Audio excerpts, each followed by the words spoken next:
नमस्कार, आप देख रहे हैं के न्यूज। मैं हूं आपके साथ सूरी चौहान। 2024 के चुनावी माहौल में आपका स्वागत है। 4 चरण संपन्न हो चुके हैं। लोकसभा चुनाव के 5वें चरण के लिए आज शाम प्रचार का शोर थम जाएगा और 5वें चरण में 8 राज्यों की 49 सीटों पर मतदान होगा। चुनाव आयोग 5वें चरण की तैयारी में जुटा है। 20 मई को 5वें चरण के लिए मतदान होगा।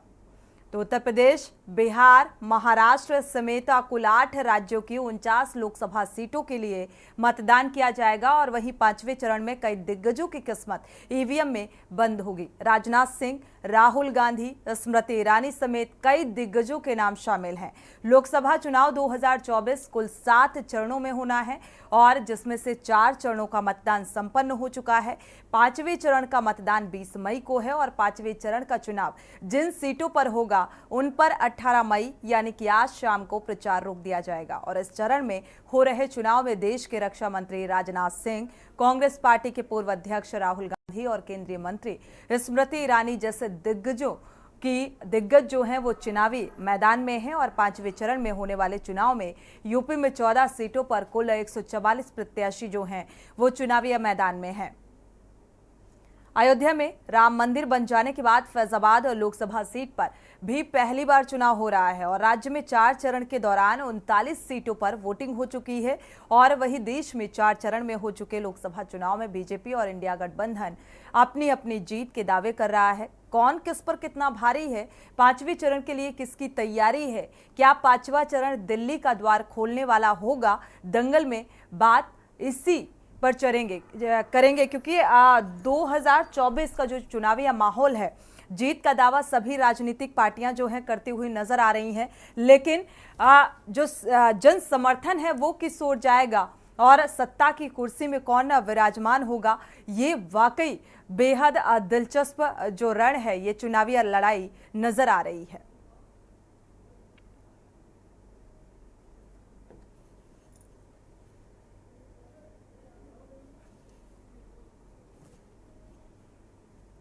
तो उत्तर प्रदेश की 14 सीटों पर देखा जाए तो इस बार 5वें चरण में घमासान और जो वीवीआईपी सीटें हैं,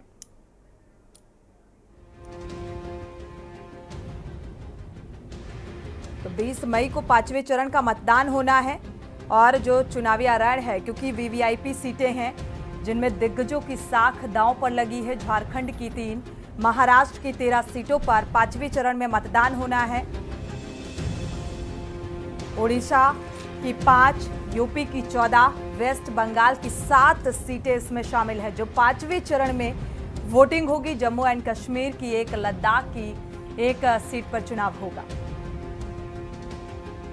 तो 5वें चरण में 49 सीटों पर मैदान में 695 उम्मीदवार हैं, जिनमें से कुछ निर्दलीय और साथ ही वीवीआईपी सीटों का अगर यहां पर जिक्र किया जाए तो वाकई 5वें चरण का जो मतदान है वो ये तय करने में काफी हद तक अहम भूमिका निभाने वाला है कि आखिर जनाधार किस ओर जाएगा, क्योंकि राजनीतिक दल जीत का दावा करते हुए नजर आ रहे हैं। और यहां पर 5वें चरण में कई अहम, अगर उत्तर प्रदेश की सीटों का जिक्र किया जाए तो जो 14 सीटें हैं वो बेहद महत्वपूर्ण है।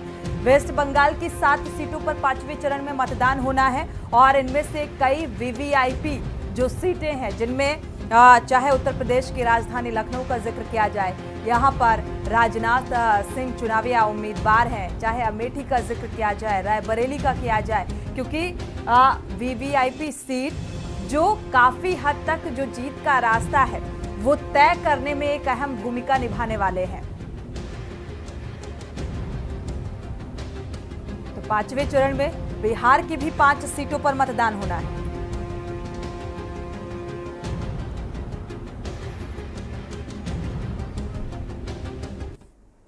तो 2024 का चुनावी माहौल क्या कुछ चल रहा है, इस पर विस्तार से चर्चा करेंगे। 2024 के चुनावी माहौल पर हम चर्चा कर रहे हैं क्योंकि 5वें चरण के मतदान को लेकर जो है सरगर्मियां बेहद तेज होती हुई नजर आ रही हैं। कई वीवीआईपी सीटें हैं, कई दिग्गजों की जो साख है वो दांव पर लगी हुई है। जीत किसकी सुनिश्चित होगी, इसका आकलन और इसी के साथ चर्चा की शुरुआत करते हैं। आपका परिचय करा देते हैं। श्वेता दुबे जी हैं, बीजेपी प्रवक्ता, आपका स्वागत है इस चर्चा में शामिल होने के लिए। राज शर्मा जी हैं, कांग्रेस प्रवक्ता, आपका बहुत बहुत स्वागत स्वागत है इस चर्चा में शामिल होने के लिए। शुरुआत श्वेता दुबे से कर लेते हैं। श्वेता दुबे जी, भारतीय जनता पार्टी का 400 पार का लक्ष्य 4 चरण संपन्न हो चुके हैं। जीत के दावे के साथ ये बात भी सुनिश्चित करनी होगी कि वोटिंग परसेंटेज को भी मायने और ध्यान में रखना होगा, क्योंकि आपने देखा 4 चरण का मतदान संपन्न हुआ और वोटिंग प्रतिशत क्या कुछ रहा, और अब 5वें चरण के मतदान के लिए चुनावी शोर जो है वो थमने वाला है। क्या जीत के आसार क्या कुछ नजर आ रहे हैं? चौथे चरण के मतदान तक हम 272 का आंकड़ा पार कर चुके हैं, जैसा कि हमारे गृह मंत्री श्री अमित शाह जी ने बताया है। तो अब हमारी लड़ाई आगे के बचे हुए सीटों के लिए है, और अब सबसे महत्वपूर्ण जिन्हें कहना चाहिए वीवीआईपी सीट्स है, उनका है ये चुनाव। तो हम तो अपने पहले दिन से ही लगे हुए, जैसे कि भारतीय जनता पार्टी के लिए कहा जाता है कि हम 24 घंटे 365 दिन काम करते हैं। हमारे लिए चुनाव हो या सामान्य दिन हो, वो एक बराबर ही होते हैं। तो हम उसी प्रकार से कार्य कर रहे हैं। लेकिन विपक्षी दलों में 4 चरण के मतदान होने के बाद जो एक जोश दिखाई पड़ा और सारे लोग एक हो गए, तो कहीं ना कहीं मैं ये भी हमारी जीत की ओर इंगित करता है कि हम जो है जीत की ओर बढ़ रहे हैं, विजय की ओर बढ़ रहे हैं। तो अब इनमें जो खलबलाहट है, जो बौखलाहट है, वो दिखाई पड़ रही है। इन्होंने आपसी मतभेदों को जो अभी तक इनके चलते रहे थे, उनको भुलाकर एक साथ होने का दावा किया है, और ये इसको प्रदर्शित भी कर रहे हैं, एक साथ प्रेस कॉन्फ्रेंस करके, रैलियां करके जनता को दिग्भ्रमित करने की कोशिश कर रहे हैं। बिल्कुल। राज शर्मा जी का रुख कर लेते हैं। राज शर्मा जी, 4 चरण तक वोटिंग परसेंटेज जो रहा वो काफी सुस्त रहा, आपने देखा होगा। 5वें चरण में भारतीय जनता पार्टी भी जीत का दावा करती हुई नजर आ रही है और साफ तौर पर ये कह रही है कि 400 पार का जो लक्ष्य है उसके बेहद हम करीब हैं। किसकी जीत सुनिश्चित होगी, कुछ आकलन कर पाए?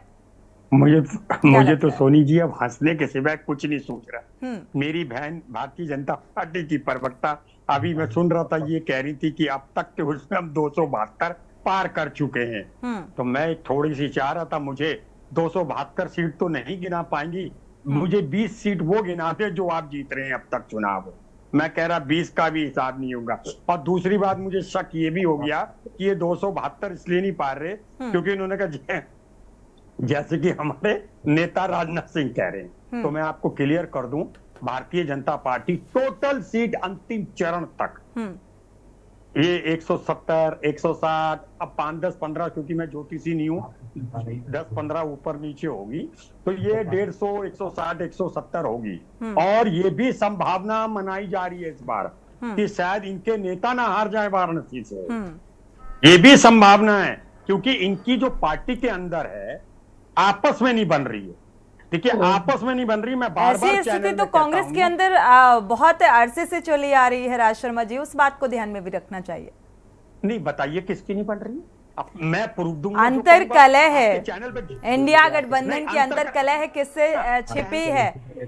हाँ, वो हो सकती है। देखिए, हाँ, ये हो सकती है कि गठबंधन होता है, हर पार्टी की एक जगह अपनी मजबूरी होती है, वो एक अलग चीज हो सकती है। लेकिन भैया पार्टी में काम करने वालों की क्या मजबूरी, सलमान खुर्शीद और भी बहुत सारे इस लिस्ट में नाम हैं। अलग अलग पार्टी की मजबूरियां, मगर आपके नाम अमित शाह और मोदी जी की जो कांग्रेस के सदस्य थे उनकी क्या मजबूरी थी?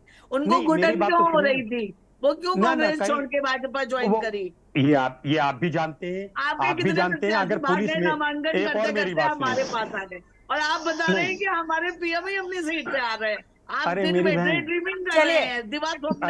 आकलन देखा जाए तो मुझे लगता है ये सुनिश्चित है, लेकिन वही होता है ना राज शर्मा जी कि बहुत सोच समझकर बोलना होता है। ऐसा नहीं है कि आकलन हम नहीं कर पाएंगे, लेकिन क्लियरली बोलना थोड़ा मुश्किल होता है, क्योंकि सोच समझकर 4 जून तक का इंतजार हमें भी करना होगा और आपको भी। इससे पहले बहुत सारे जीत हार को लेकर विश्लेषण होंगे, चर्चाएं होंगी, लेकिन सुनिश्चित जीत किसकी पक्की होगी ये 4 जून के बाद ही स्पष्ट हो सकेगा। ठीक है, हमारे संवाददाता भी जुड़े हुए हैं लखनऊ से, कौशल उपाध्याय जी। कौशल, देखा जाए तो जीत और हार को लेकर आप देख रहे हैं इंडिया गठबंधन भी जीत का दावा करता हुआ नजर आ रहा है। अभी राज शर्मा जी को सुन रहे होंगे, 160, 170 के करीब पहुंचते हुए नजर आ रहे हैं। 272 का जो लक्ष्य है भारतीय जनता पार्टी पार कर चुकी है, लेकिन जमीनी स्तर पर कौशल क्या कुछ देख पा रहे हैं? कौशलेंद्र,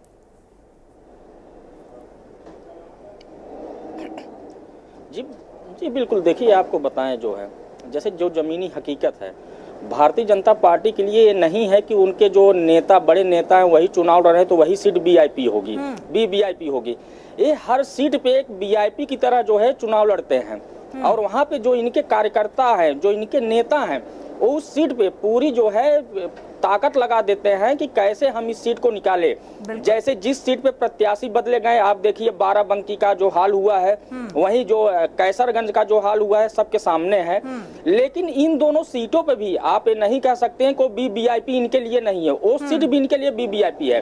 वहीं इंडिया गठबंधन की अगर बात की जाए तो इनके जो नेता, जो कार्यकर्ता हैं, आप देखिए अगर बात की जाए रायबरेली में लखनऊ के जो तमाम कांग्रेस के कार्यकर्ता हैं वहां पे डेरा डाले हुए हैं। आपको भी बताएं, जो पार्टी के प्रवक्ता, जो मीडिया पैनलिस्ट है, वो भी वहां पे टिके हुए हैं। तो राहुल गांधी वहां से चुनाव लड़ रहे हैं तो इनके लिए वही वीवीआईपी सीट हो गई। लेकिन जो अन्य सीटें हैं उस पे भी अगर देखा जाए तो गठबंधन की अगर बात की जाए तो जो समाजवादी पार्टी के राष्ट्रीय अध्यक्ष अखिलेश यादव रोड शो कर रहे हैं, हर सीटों पे जा रहे हैं, और जहां जो है साझा जो रोड शो और जो जनसभाएं हो रही वहां पे भी जा रहे हैं। उनको, क्योंकि इनको 17 सीटें मिली हैं तो इनको 17 सीटों पे ज्यादा मेहनत करनी है, और उनके पास जो सीटें बची हैं, क्योंकि एक सीट जो है टीएमसी को दे दी है, भदोही आप देखिए वहां पे जो है टीएमसी के खाते में गई है, वो भी समाजवादी पार्टी के राष्ट्रीय अध्यक्ष अखिलेश यादव ने ममता बनर्जी के कहने पे वो सीट दी थी।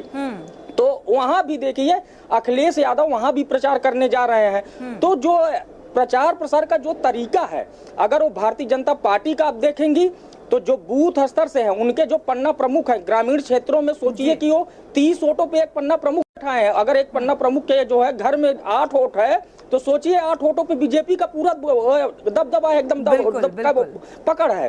तो वहां पे जो उनकी जो पकड़ है, उनके जो राजनीति करने के, उनका जो प्रचार प्रसार करने का जो तरीका है, वो कहीं न कहीं इंडिया जो गठबंधन है, चाहे वो समाजवादी पार्टी हो, चाहे वो कांग्रेस हो, या जो विपक्ष में बसपा है, इन लोगों से जो है कहीं न कहीं वो बहुत आगे है।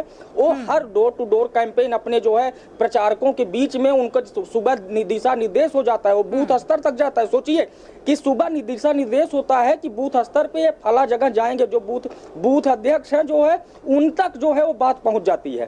तो ये चीज देखिए, प्रचार उनके लिए वीवीआईपी मायने नहीं है, उनके लिए हर सीट वीवीआईपी, चाहे प्रधानमंत्री जो है कौशलेंद्र वो बेहद अहम है भारतीय जनता पार्टी के लिए, और लगातार इस बात को लेकर जिक्र भी किया जा रहा है कि किस तरीके से डोर टू डोर कैंपेनिंग की जा रही है भारतीय जनता पार्टी की तरफ से, क्योंकि हर एक सीट, और खासतौर पर अगर उत्तर प्रदेश की 80 लोकसभा सीटों का जिक्र किया जाए तो वो बेहद अहम, बेहद मायने रखती हैं कौशलेंद्र। और पिछली बार से अगर कंपेयर किया जाए, क्योंकि अच्छा खासा आपने देखा होगा भारतीय जनता पार्टी का प्रभुत्व कितना, और जीती थी सीटें अब, और जिन सीटों पर जो पकड़ कमजोर हुई थी या हार हुई थी, उन सीटों पर भी इस बार पूरा फोकस रहा भारतीय जनता पार्टी का।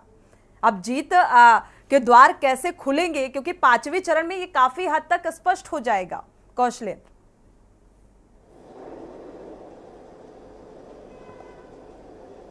जी बिल्कुल, देखिए 5वें चरण का जो है, क्योंकि अभी तक उत्तर प्रदेश में 39 सीटों पे मतदान हो चुका है।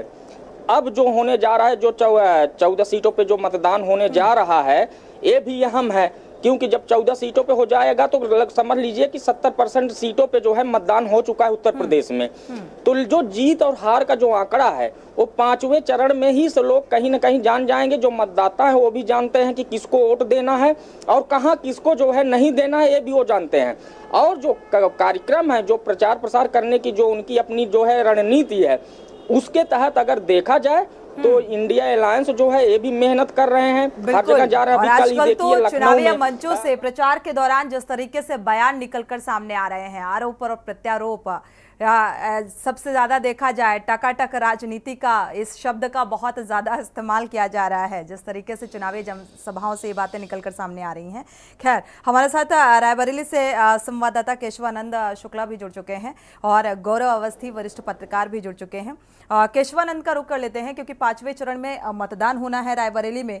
राहुल गांधी यहाँ पर चुनावी उम्मीदवार हैं कांग्रेस के, तो अब जाहिर सी बात है एक हॉट सीटों में से इसे गिना जा रहा है, अमेठी और रायबरेली दोनों ही। तो रायबरेली में जो सियासी समीकरण है केशवानंद, क्या कुछ नजर आ रहे हैं? क्योंकि लगातार देखा जा रहा है प्रियंका गांधी वाड्रा जो हैं वो काफी एक्टिव नजर आ रही हैं। सोनिया गांधी भी पहुंची हुई थी, चुनावी जनसभा को संबोधित करती नजर आई, भावुक भी हुई। तो क्या ये भावनात्मक रिश्ता वोट में तब्दील हो पाएगा?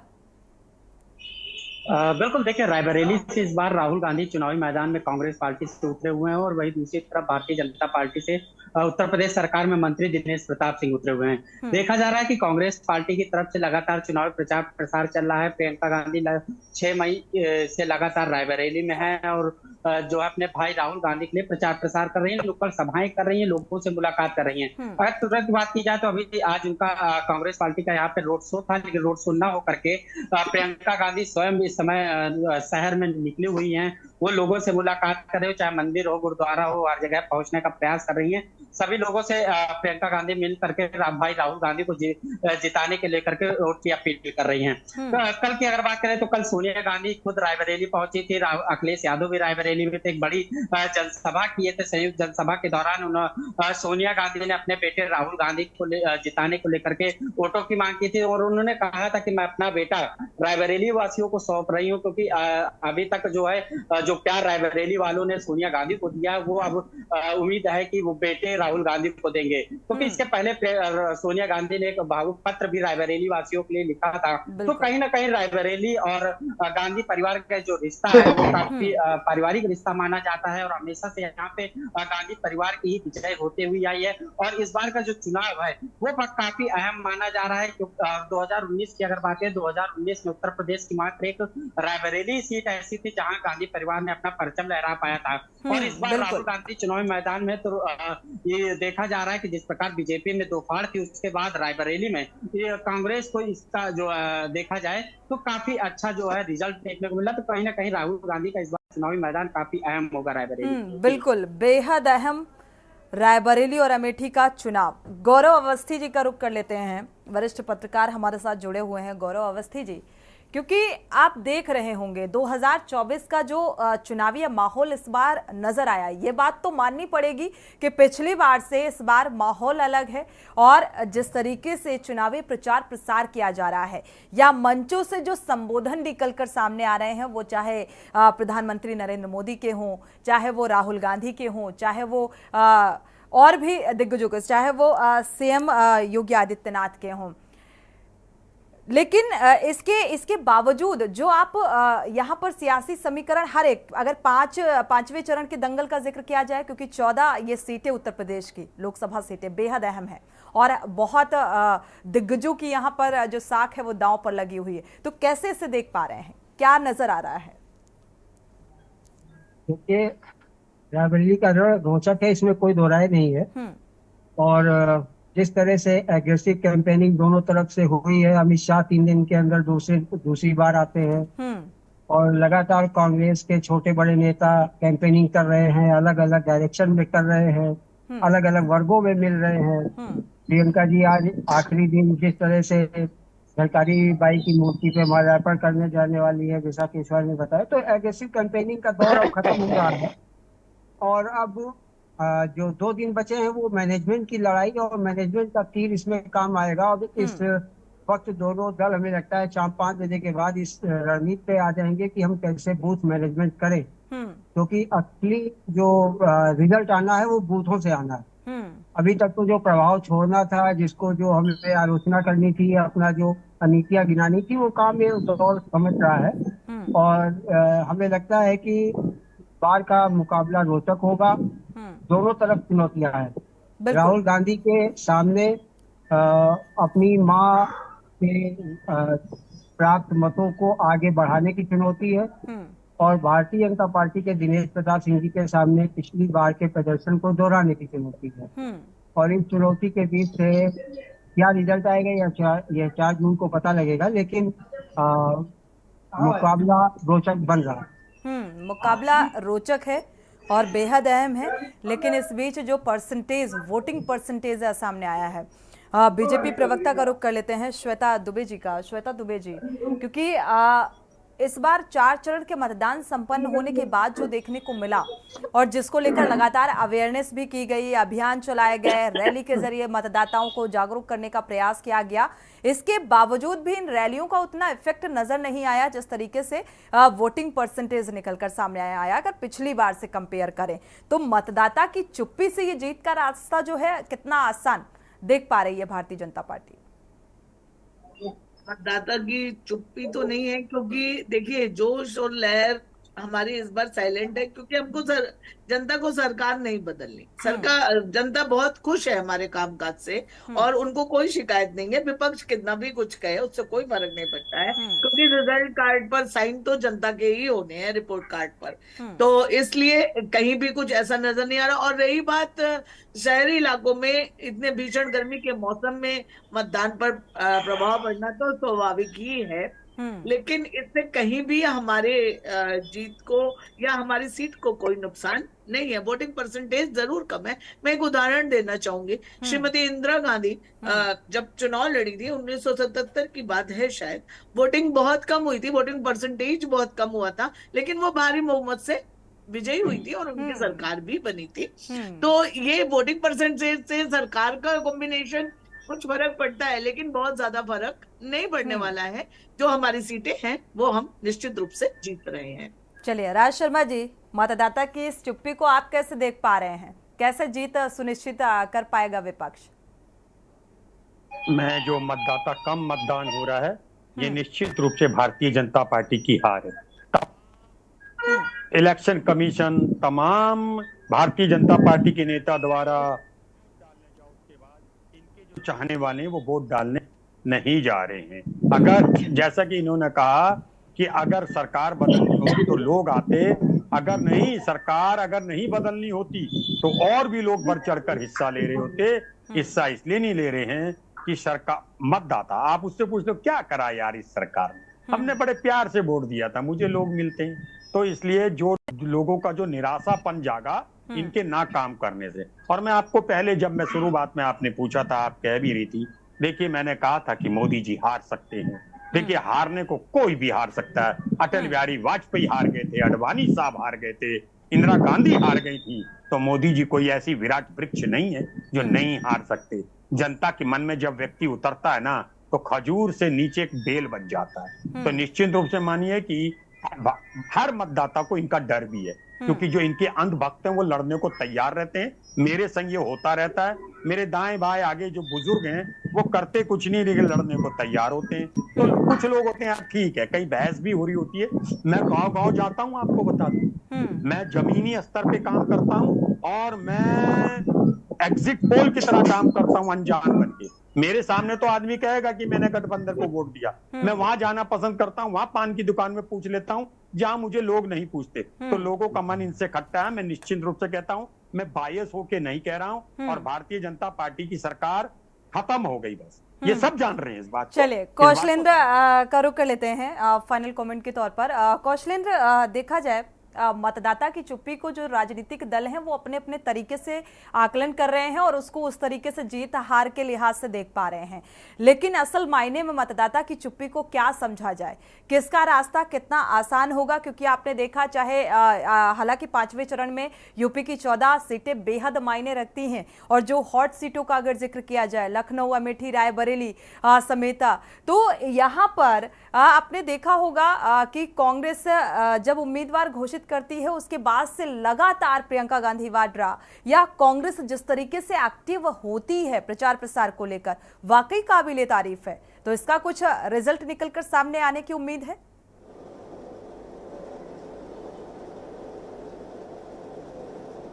जी बिल्कुल, देखिए आपको बताएं कि प्रचार प्रसार करना जो है एक चीज़ है कि जब चुनावी बेला आती है तो तमाम लोग कूद जाते हैं। उसमें देखिए कई छोटे दल हैं जिनका हम लोग कभी नाम नहीं सुनते थे, जब चुनाव आता है तो भी कूद के सामने आ जाते हैं, किसी से गठबंधन कर लें, किसी को समर्थन कर देते हैं। लेकिन जो सीट जीतने का जो आंकड़ा है वो सबसे महत्वपूर्ण रखता है। अगर आप बात करेंगे 2022 के इलेक्शन से पहले 2017 में भी आपने देखा, 2019 देखा, 2014 से लगातार आप देख भी रहे हैं इलेक्शन को कैसे किस तरह से लोग ट्रीट करते हैं, किस तरह से देखते हैं। जो मतदाता ग्रामीण इलाके को हो चाहे वो शहरी इलाके में, वो बोलते नहीं है। बोलने वाले तो एक अलग होते हैं जो किसी न पार्टी के किसी खास होते हैं, किसी नेता के खास होते हैं, वो बोलने वाले होते हैं। मतदाता हमेशा साइलेंट रहता है, मतदाता कभी बोलना नहीं है, वो सिर्फ जी, वो साइलेंट वोटर जो होते हैं वो सिर्फ जाते हैं अपने बूथ, अपने मतदान केंद्र बिल्कुल कौशलेंद्र, लेकिन इस बार ये देखना बेहद दिलचस्प हो जाएगा कि जो साइलेंट वोटर है वो कितना फायदा अब पहुंचाने वाला है। कौशलेंद्र, ये बेहद इस बार देखना, वाकई हर कोई देखना भी चाहता है। शुक्रिया इस तमाम जानकारी को साझा करने के लिए। आप सभी मेहमानों का इस चर्चा में शामिल होने के लिए बहुत बहुत शुक्रिया। लेकिन इस बार 2024 के 5वें चरण में, क्योंकि 4 चरणों का मतदान संपन्न हो चुका है और 5वें चरण में देखा जाए चुनावी प्रचार जो शोर है वो अब थमने वाला है।